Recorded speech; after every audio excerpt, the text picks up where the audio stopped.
Okay, we are recording. Hello, everyone. I'm Sally from the Center Wellington Chamber of Commerce, and I am here today to interview one of our Citizen of the Year nominees, Katie Giddy. Hi, Katie.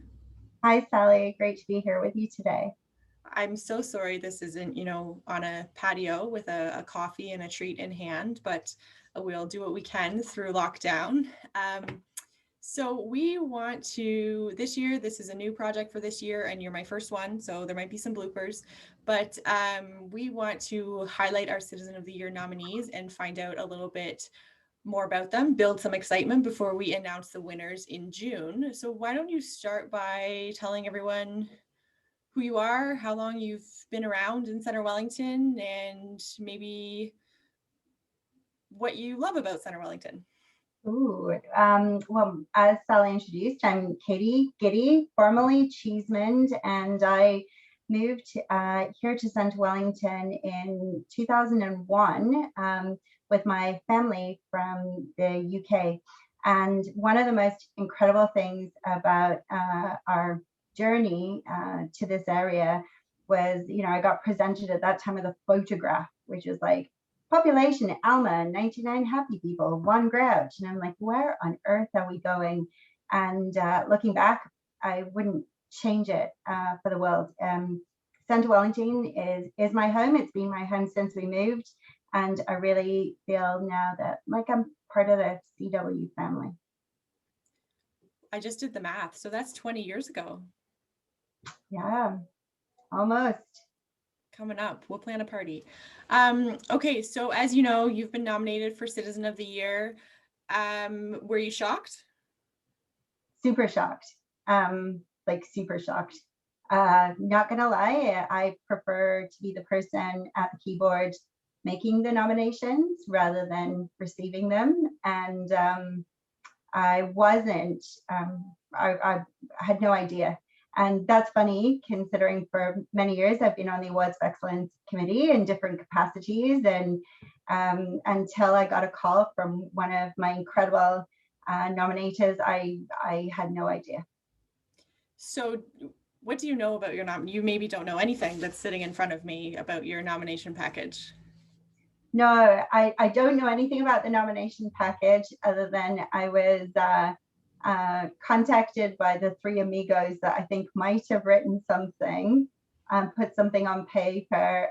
Three people I hold in the most incredible of high regard, and personally think that they probably should be on this list long before I should. That I get to spend some time with personally and professionally, and yeah, there was incredible to think they would think or have the time to submit a nomination. So I'm going to, I don't know, maybe embarrass you or maybe just make you very happy. I'll share with you a few things that are in here. So there's three amazing letters of support from organizations that I believe you've been involved with for a long time. So there's the Groves Memorial Community Hospital Foundation, IYSN, Big Brothers Big Sisters, and then some direct quotes. Katie supports people. She cares. She is passionate. She's understanding and approachable. She's selfless in her acts and offers her time, expertise, and abilities generously. People with these qualities make a difference. She has made a difference. They talk about you being a founding member of the CWOW group, the Collaborative Women of Wellington County. She has encouraged women across our community to persevere, to be confident, to get involved. Katie is kind, caring, and compassionate. Aside from her community involvement as part of her career, above and beyond that, she gives back on her own time to the causes she is passionate about. I was hoping for tears, but you held it together. So let's talk about some of these causes that you're passionate about, some of these people who wrote these letters. Let's start with IYSN. Talk about your involvement with that initiative and project. Yeah, so IYSN, the Integrated Youth Service Network, is something I'm deeply passionate about. I have a journey, like many people do, and in my past life, I had a partner of many, many years who suffered with mental health. And, if there's two things I really love, it's this community, and obviously the surrounding rural community, being a very proud dairy farmer's daughter. So when I was approached about integrated youth service network, it hit home not just personally for me, but also as a way to put services into the rural community. Many of you know, from a professional perspective, I've spent a lot of time in the cities surrounding this area, but my heartbeat is really here. And with IYSN having facilities in Erin and Fergus and Palmerston, as well as their Guelph locations, it was just it was the marriage of so many things. IYSN also is a collaborative approach, and so 30 local organizations have kind of come together to bring this to life, to champion it. And the idea that it also is something that we can pilot here in this area and then could have an impact right across the country is to me, it feels like you're part of something really, really valuable, both from the ground up and from the countrywide down. Amazing, thank you. I'm just reading some of the points from that letter. It's so funny because I, as many people would know me, I will be up on a stage and I love championing causes or companies or something. But when it comes to myself, this is the most uncomfortable position other than my wedding, whereas like I had nightmares being the center of attention for something without a cause. Well, and they sum it up perfectly here, and I should have started with this. The Citizen of the Year award is presented to an individual who makes outstanding contributions to their community, volunteering their time and expertise overall for the betterment of the community. And as was written here, you are a shining example of such an individual. Speaking of you being on stage, though, let's go over to Big Brothers Big Sisters, where I believe at their last in-person gala, you made a bit of an appearance. Yeah, I did. I was I love a good auction. It comes from my farm roots. And when I was little, I used to go every week to the mart with my grandpa. And there's nothing better. So it's kind of, always a personal goal to give it a go, maybe just once. But partnering with Kristen, it's always better when you do something and you're asking for money for a really good cause. And Big Brothers Big Sisters is exactly that. They have done so much work inside this community. And so for me to get outside of my comfort zone, be on stage and ask some people to fund a need was it was an incredible personal experience. But oh man, was it one, I think that everybody was either wanted me off the stage or was just so like empathetic that they're like, okay, give her some cash, like poor thing, don't ask her back maybe. But well, the broken arm at the time probably helped a little bit for that sympathy vote. All those kinds of things. So I just it was an incredible experience and an organization I love to support a little bit more from behind the scenes than usually up front and on a stage. The last one here is, she always gives 100% to everything she undertakes with outstanding results. Katie's vision, ingenuity, and compassion make her an exemplary volunteer and community member in Center Wellington.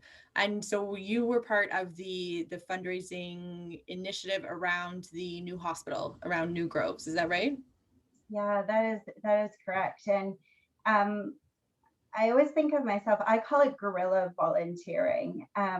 So there's a number of organizations where I have long, deep commitments to boards of directors and those types of pieces. And I love that role, but sometimes there's just a specific thing where I feel like my skill set might help. And you kind of commit, you get in, you get out, you have a goal, and you make magic happen.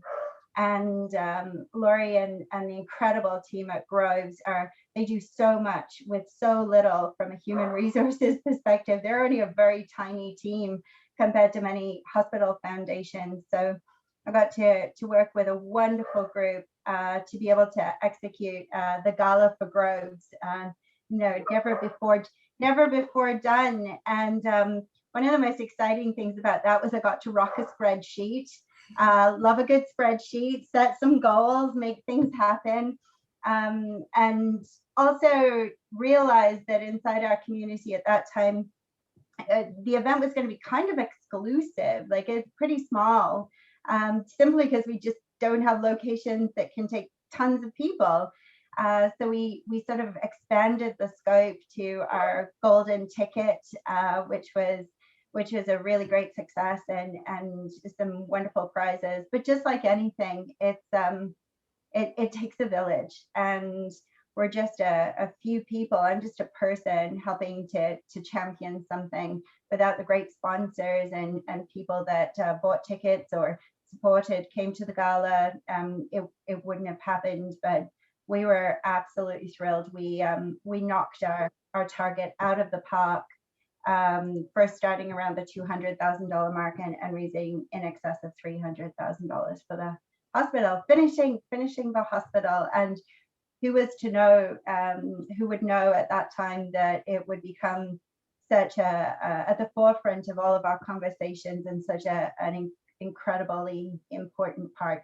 I already knew it was important. They brought my 2-year-old daughter Isabel into the world in very complicated circumstances at the old hospital.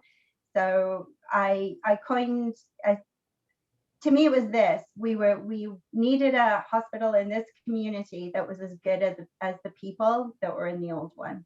And finally, the building reflected the quality of our incredible healthcare professionals. I love that. And I think you summed it up really well. It really does take a village. So in wrapping this up, let's talk two final pieces. Think back to 20 years ago when you were first coming to Center Wellington. Is there a piece of advice you would give yourself or give someone who's looking to get involved in the community? What are some K-Gids words of wisdom? Oh my gosh, K-Gids words of wisdom. I don't feel qualified. Embrace this community and they will embrace you. And I was new, and lots of people opened the doors to both their friendship and the opportunity to be involved. And it gave me a sense of place, a sense of belonging. It was always part of how I'd been brought up, but I don't know that I would do anything different other than maybe do more sooner. But the last almost 20 years have been an incredible adventure of giving and receiving. Amazing. And then my last question, favorite hidden Center Wellington gem, and it can be, your specific order from the vault that nobody knows about, or your favorite place. There are so many. The vault does an amazing almond croissant. I knew you were going to say that. Please don't order them because they're for me. Lori and her team are, don't. Now I want one. The best place when the gem, I think, when the doors can open is come join me on my back deck and share a drink and some fellowship and just hang out, because really that's why we're all successful. And I think that my incredible fellow nominees in this category, Neil, Barb, Don, they just exemplify exactly the same thing. It's about friendship, commitment, selflessness, and just giving back. And if anybody wants to come and share a beverage on my back deck, I'd love to give back in that way too. Maybe you're the not so hidden gem of Center Wellington. We could get that on a t-shirt. You could get it on a t-shirt maybe. Anyways, on that note, we will wrap this up. Congratulations again on your nomination into the Citizen of the Year category. We will be announcing winners the week of June 14th. Everyone can stay tuned for all the details on that at our website, cwchamber.ca/events. Sorry, Katie, had to get that plug in there, but I know there will be lots of people watching live as we announce these winners. Good luck, and we'll talk to you soon. Thanks. Have a great day.